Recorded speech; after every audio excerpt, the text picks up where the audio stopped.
আজকের মূল আলাপে যাওয়ার আগে আমি আর একটা জরুরি আলাপ সেরে নিতে চাই।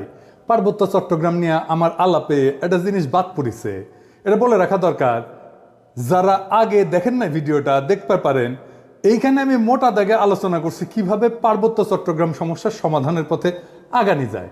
আসার কথা, আমি পাহাড় এবং সমতল সব জায়গা থেকে অভাবনীয় সাড়া পাইছি। তার মানে সারা দেশের মানুষের কাছে গ্রহণযোগ্য এমন সমাধানও আছে। যে ইস্যুটা বাদ পড়ে গেছিল সেটা নিয়ে আলাপ শুরু করি, তাইলে ভুলে যাই, বয়স হতেছে তো তাই। আসেন আল্লাহ নামে শুরু করি। একটা দেশ একটা অঞ্চল নিয়ে কি রাজনৈতিক অবস্থান নেয় সেটা তার সিদ্ধান্ত থেকে বোঝা যায়, তার আচরণ থেকে বোঝা যায়। যেমন ধরেন, কুমিল্লাকে বিভাগ করার দাবিকে হাসিনা প্রকাশ্যেই অস্বীকার করেছিল, কারণ খন্দকার মোস্তাকের বাড়ি কুমিল্লায়। আপা কুমিল্লার নামে, আপা কুমিল্লা কু নাম দেবো না, আমি কুমিল্লা আপা কুমিল্লা নামে না, আপা কুমিল্লা নামে, আপা সারা কুমিল্লার আমি কুমিল্লা নামে দেবো না, কারণ তোমার এই কুমিল্লা নামের সাথে মোস্তাকের নাম জড়িত, সেজন্য আমি দেবো না। তোমরা যদি রাজি থাকো, ওই কুমিল্লা নাম নিলেই তো মোস্তাকের কথা মনে ওঠে। ভাববার পারেন কি ভয়ানক প্রতিহিংসা। পার্বত্য চট্টগ্রাম নিয়ে আমাদের আমলাতন্ত্র, আমাদের প্রশাসন, আমাদের সাধারণ মানুষ ঠিক একই রকম একটা ভাবনা ভাবে। সেটা প্রমাণ হইতেছে পার্বত্য চট্টগ্রাম হইতেছে পানিশমেন্ট ট্রান্সফারের জায়গা। সরকারি কর্মচারীদের পানিশমেন্ট ট্রান্সফার দেওয়া হয়, পার্বত্য চট্টগ্রামে যাওয়া পানিশমেন্ট। এটা আমাদের আমলাদের মেন্টালিটি। হ্যাঁ ঠিক আছে, এলাকার দুর্গম, ম্যালেরিয়া হয়, এখানে বাস করা চ্যালেঞ্জিং সমতল মানুষের জন্য, কিন্তু সমতলের মানুষ তো যায় ওইখানে, তাই না, বাস করতে। তাহলে ওই জায়গায় পোস্টিং কেন পানিশমেন্ট পোস্টিং হবে? ওটা কি বসবাসের অযোগ্য জায়গা? ওখানে যারা থাকে তারা মানুষ না, তারা বাংলাদেশি না? তার মানে দেশের ভূখণ্ডের মধ্যে এমন একটা জায়গা লাগবে যেটা বাস করলে সেটাকে শাস্তি বলে মনে হবে। এটা যদি মাথার পেছনে থাকে তাহলে আপনি কখনোই ওই অঞ্চলের উন্নয়ন বা উন্নতির কোনো পরিকল্পনা নিতে পারবেন না তো, কারণ তো ওইটা তো পানিশমেন্টের জায়গা। ওই জায়গায় তো আপনি লোক পাঠাবেন পানিশমেন্ট দেওয়ার জন্য, শাস্তি দেওয়ার জন্য। ওই জায়গাটাকে তো ভালো করবেন না আপনি। ওই জায়গায় কোনো উন্নয়ন পরিকল্পনা নিতে পারবেন না, কোনো উন্নতির কোনো পরিকল্পনা নিতে পারবেন না। আমি গ্যারান্টি দিয়ে বললাম, লিখে রাখতে পারবেন। আপনি যদি একজন পাহাড়ের বাসিন্দা হন, আপনার কেমন লাগবে বলেন তো? বাদ দেন যে আপনি পাহাড়ের বাসিন্দা, আপনার জন্ম ধরেন পঞ্চগড়, আপনি জন্ম থেকে জানেন এই পঞ্চগড়ে কেউ আসতে চায় না, কারণ কাউকে শাস্তিমূলকভাবে জোর করে পাঠানো হয় বাইরের লোককে। আপনার কেমন লাগবে তখন ভাবেন। অন্যদিক থেকে দেখেন, পার্বত্য চট্টগ্রামে একটা রাজনৈতিক অস্থিরতা আছে, তাই না? সে ঘর পোড়ার মধ্যে আলু পোড়া দিয়ে খাওয়ার জন্য রেডি হয়ে আছে আমাদের বন্ধু রাষ্ট্র ইন্ডিয়া। সেই জায়গায় আপনি একটা দুষ্টু কর্মকর্তারে পাঠাইলেন, আপনার বিবেচনায় দুষ্টু, শাস্তি দেওয়ার জন্য। তো সে কি করবে? সে তো শত্রুর সাথে হাত মিলায় রাষ্ট্রের সাথে শত্রুতা করবে, ঠিক কিনা? এটা আমাদের রাষ্ট্রনায়করা চিন্তা করলো না, কারো মাথায় আসলো না যে এবার বুঝেছেন তো, ওনারা বুদ্ধিমান, উচ্চ শিক্ষিত হইলেও আক্কেল কম। বুদ্ধি, শিক্ষা, ডিগ্রি না থাকলেও চলে, কিন্তু আক্কেল না থাকলে গেল সারা। এইভাবে রাষ্ট্রের হোকা মারিছে শিক্ষিতরা। রাখাইন রাষ্ট্র হইতেছে, মায়ানমার রেজিম বদলাবে, রোহিঙ্গা ইস্যু আছে, পার্বত্য চট্টগ্রাম অঞ্চল আমাদের জন্য খুবই গুরুত্বপূর্ণ হয়ে উঠবে শিগগিরই। আমি ডক্টর খলিলুর রহমানের প্রতি দৃষ্টি আকর্ষণ করতেছি, জনপ্রশাসনে পার্বত্য চট্টগ্রাম প্রসঙ্গে একটা মৌলিক পরিবর্তন আনতে হবে। এইটা আপনার যে দায়িত্ব রোহিঙ্গা ইস্যুতে, তার সাথেও যুক্ত। আশা করি এটা আপনি করবেন। আপনারা জানেন উনি আমার গুরুজন এবং প্রিয়জন, ওনাকে আমি ব্যক্তিগতভাবে বলতেই পারি, কিন্তু এইটা এমন একটা জাতীয় গুরুত্বপূর্ণ ইস্যু যে এইটা আমি প্রকাশ্যেই ওনাকে আহ্বান জানানো সঙ্গত বলে মনে করতেছি। ডক্টর খলিলকে আমি আসলে কি কাজ করার আহ্বান জানাই, আসেন সেটা একটু শুনি। পার্বত্য চট্টগ্রামে আমরা আমাদের বেস্ট অফিসারদেরকে পাঠাবো, বেস্ট সেরা অফিসারদেরকে পাঠাবো, যারা শুধু তাদের পেশায় দক্ষ না, তারা হৃদয়বান মানুষ হবে। পার্বত্য চট্টগ্রামে গান্দা অফিসার যাবে না, দুষ্ট অফিসার যাবে না, ভালো অফিসার কেন যাবে ওইখানে? কারণ উনাদের আমরা প্রণোদনা দেব। পার্বত্য চট্টগ্রামে পোস্টিংয়ের জন্য মূল বেতনের দ্বিগুণ প্রণোদনা হিসাবে পাবে যারা যাবে। জয়েন্ট সেক্রেটারি পর্যন্ত যাইতে হইলে পার্বত্য চট্টগ্রামে কম কইরা হইলেও 2 বছরের সার্ভিস থাকার রেকর্ড থাকতে হবে। আপনি দেখেন পার্বত্য চট্টগ্রামের চেহারা 2 বছরের মধ্যে পাল্টায় যাবে। পার্বত্য চট্টগ্রাম হয়ে উঠবে সবচাইতে শান্তির আর সমৃদ্ধির এলাকা। আমি চ্যালেঞ্জ দিলাম, লিখে রাখতে পারবেন। এইবার আসেন আমাদের আসল আলাপ, প্রিয় বিএনপি নিয়ে কথা বলি। আপনারা জানেন আমি বিএনপির নানা ইস্যু নিয়ে আলাপ করতেছি, বিএনপির রাজনীতির সাথে আমার দ্বিমতের জায়গাগুলো তুলে ধরতেছি। বিএনপির অনেকে বলতেছেন যে আপনি জামাতের কথা বলেন না কেন, অনেকে ভাবতেছেন ক্যানপি নাকি বিএনপির পিছে লাগলো, ওই যে ওইটার মতো, ওই যে কইছিল না হানিফের পোলা, বারবার শুধু আমারই পিছে কেন? এই যে শুনেন, আর মানুষ পান নাই, বারবার শুধু আমার উপরেই, বারবার শুধু আমার উপরেই কেন কেন? দেখেন ভাই, আমি বিএনপির পিছনে লাগি নাই, বিএনপি আমার শত্রু না। আমি আমার মতো একটা বিএনপি দেখতে চাই, সেটা থেকে বিএনপি দূরে সরে যাইতেছে। আপনার বন্ধু যদি আপনার থেকে দূরে সরে যায়, আপনি তো বন্ধুকে সতর্ক করবেন কিনা? সেটা আমার দায়িত্ব কিনা বলেন? তা আপনারা চিন্তা করে দেখেন, আওয়ামী লীগ যখন ক্ষমতায়, আমার তো আওয়ামী লীগ করাটাই সবচেয়ে স্বাভাবিক ছিল, তাই না? আমার অ্যাডভান্টেজও ছিল তো, নানা অ্যাডভান্টেজ ছিল। আমি আওয়ামী লীগের যা যা ক্ষতি করছি দল হিসাবে, আমারে তার নিজের দলে নেওয়ার দরকার নেই, আমারে খালি থামাই চুপ করে রাখতে পারলে তাদের অনেক লাভ হইতো, ঠিক কিনা বলেন? ঠিক একইভাবে আমার তো এখন বিএনপি সমালোচনা না করে সাপোর্ট করে গেলে খুবই ভালো হইতো, আমার জন্য ব্যক্তিগতভাবে ভালো হইতো, তাই না? শীর্ষ নেতার সাথে আমি খুবই ভালো ব্যক্তিগত সম্পর্ক আছে, এখনো আছে। খালেদা জিয়া আমার স্নেহ করেন, বিএনপির একটা বিশাল কর্মী বাহিনী, আমার পাঠক দর্শক অনেকে আমাকে পছন্দ করেন। অপছন্দ যদি একজন করে না তা না, কিন্তু অনেকে আমাকে পছন্দ করে, কিন্তু তাই বলে তো আমি আমার দেশের গণমানুষের স্বার্থকে উপেক্ষা করতে পারি না। আজ যে বিএনপি দেখি, সেই বিএনপি তো আমরা চাই না। এই বিএনপির পাশে যারা ছিল, কেন তারা নাই সেটা জিজ্ঞেস করেন, নিজের আত্ম অনুসন্ধান করেন। আচ্ছা বলেন তো বিএনপি নেতারা, আপনারা কি জানেন আপনাদের কর্মীরা কি করতেছে? আপনি কি বিএনপির কর্মীদের কোনো পলিটিক্যাল কাজে এনগেজ করতেছেন? বাংলাদেশের রাজনৈতিক সংস্কৃতি না বদলাইলে তো বিপদ। আপনাদের রাজনৈতিক কর্মসূচি কি? মাঝে মাঝে কর্মীদের নিয়ে মিটিং করা, মিছিল করা, কালে ভদ্রে জনসভা করা, নিয়মিত টকশোতে যাওয়া, ফেসবুক গুতানো, আর দলের বিরুদ্ধে কেউ কিছু করলে দল বেঁধে ঝাঁপে পড়া, এই তো। বেশিরভাগের কাছে রাজনীতি করাটা পেশা, এখান থেকে টাকা পয়সা ধান্দা সব কিছু করা যায়। যাই হোক, আর না আগাই আর কি, অনেকের কাপড় ধরে টান দিয়ে ফেলবো। রাজনীতি আর উপার্জনের ধান্দার দুইটা জিনিস এক না, আমি আর এটা নিয়ে কথা কইতে চাই না। যাই হোক, আজকে অন্তত কথা কইব না। রাজনৈতিক দলের আশেপাশে দুর্বৃত্তরা দল বাঁধে মাছির মতো, সেই জন্যই ভালো মানুষেরা আশেপাশে যায় না। এই যে দেখেন, মঞ্চে জিয়ার ছবি দিয়া, খালেদা জিয়ার ছবি দিয়া, এমনকি তারেক রহমানের ছবি দিয়া নর্তকী দেখতেছে, দেখেন দেখেছেন? ওটি কি কেউ নাই যে কবে ভাইজান নর্তকী নিয়ে আইসা নিবার তো নাও, সাংস্কৃতিক অনুষ্ঠান করো, তোমার মতো করে করো। রাজনৈতিক দলের নেতার ছবি টাঙায় কে, আমার নেতার ছবি টাঙায় কে, জিয়ার ছবি টাঙায় কে, দেখবেন কোনো উত্তর নাই। কর্মীদের দোষ দেই কেন?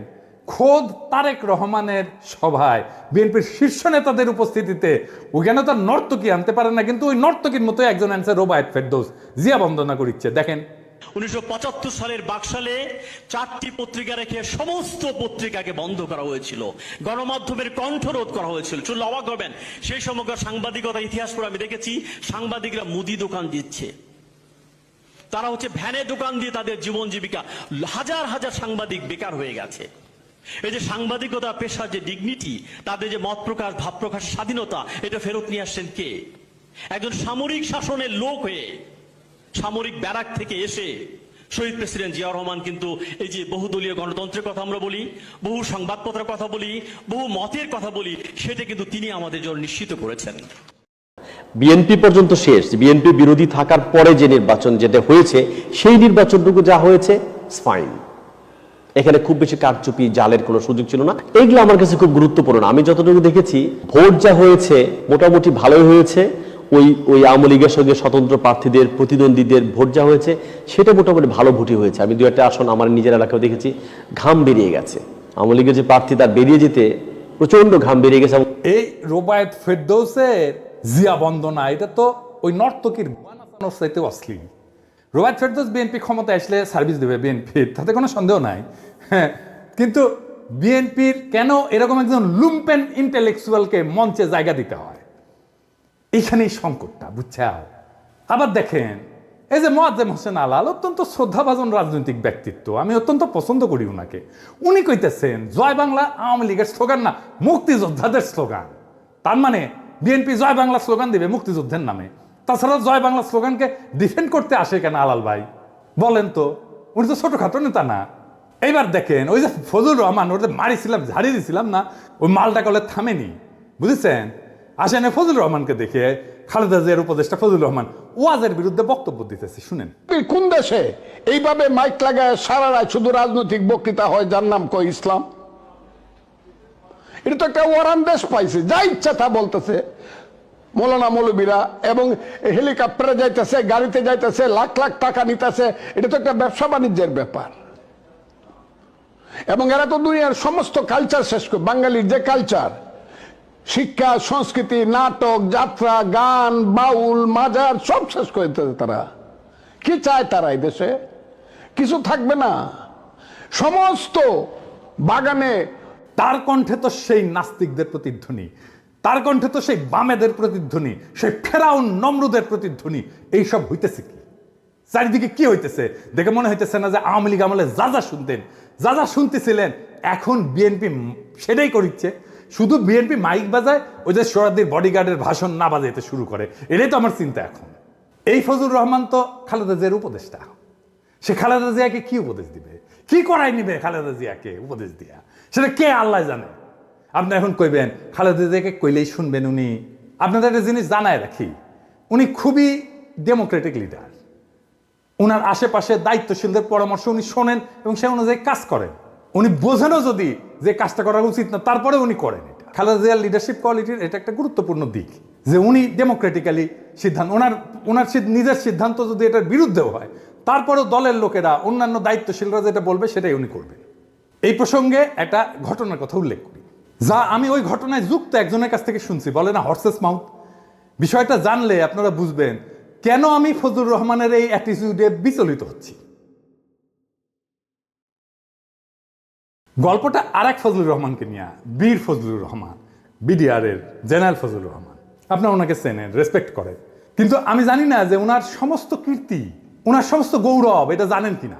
উনি মুক্তিযোদ্ধা ছিলেন, উনি মাদ্রাসা পড়া ছাত্র কিন্তু ব্যাকগ্রাউন্ডে, এবং বিডিআরে থাকাকালে তার নেতৃত্বে 2000 সালে বাংলাদেশ এবং মায়ানমারের মধ্যে একটা যুদ্ধ হয়েছিল, নাভ যুদ্ধ বলে।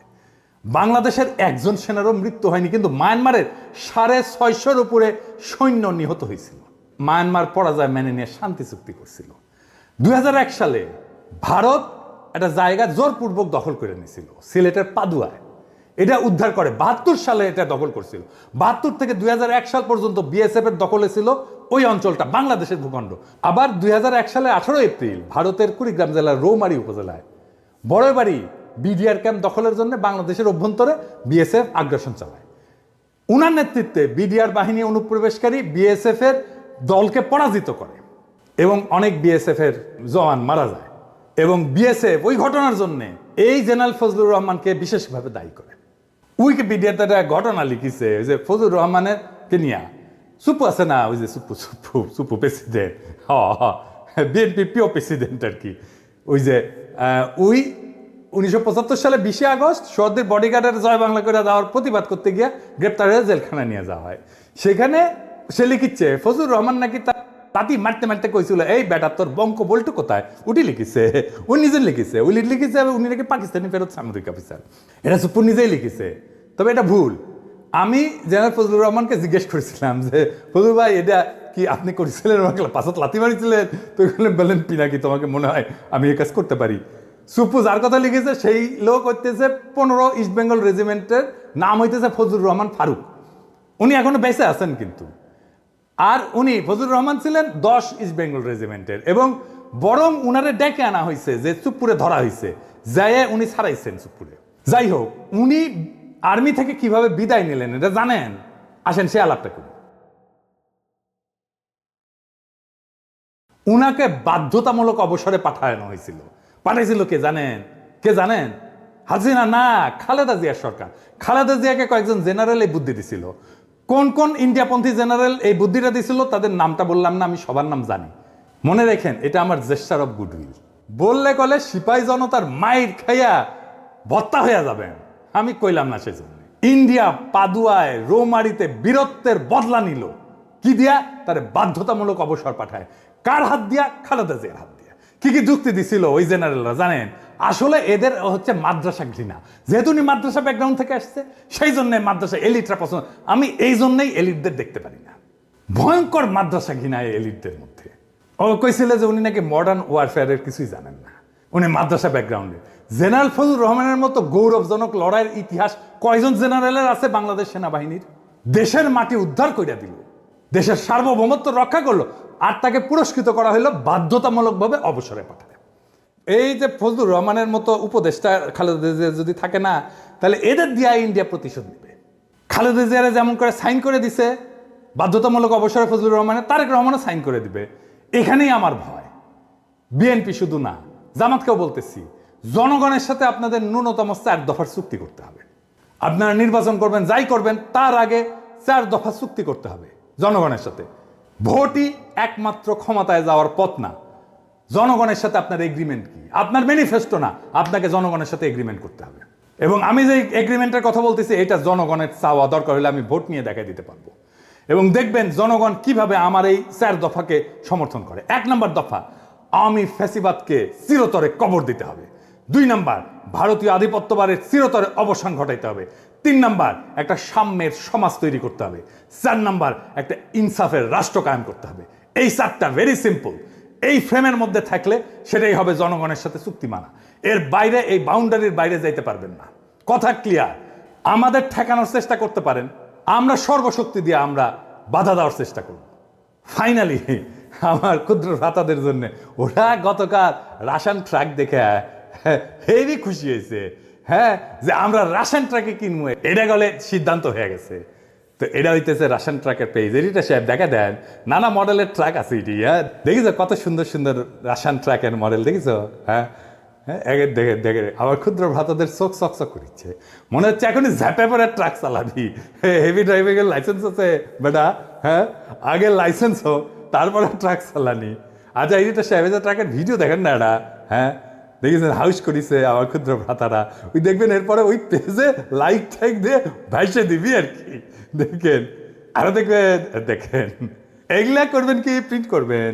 প্রিন্ট করে হাঙ্গারে বিএনপির ভাইগেরও দেখা করবেন যে টেম্পু স্ট্যান্ড নিয়ে ঝগড়া করে লাভ কি? পিনাকি দাদা তো টাকার স্ট্যান্ড বানাচ্ছে, ইটি আসো ইটি আসো।